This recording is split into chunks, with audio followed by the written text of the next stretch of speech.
Church, and happy Tuesday. It's Pastor Mike.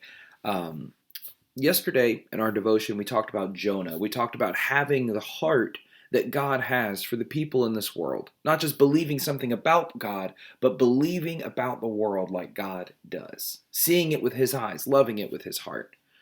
And so I thought it might be helpful to look at the heart of God specifically.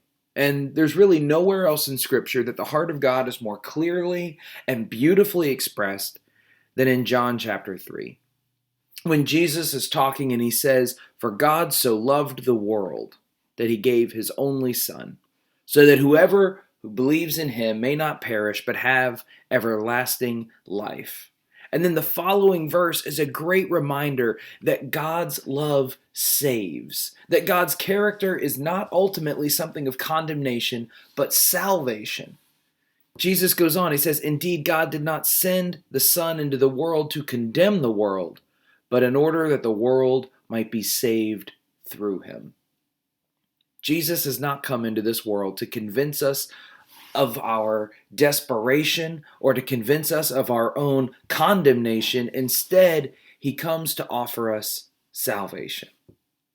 Jesus comes to offer us a way out of the pit of our own making, the pit of despair, hatred, violence, enmity against our neighbors and against God, a pit that we can never climb out of on our own.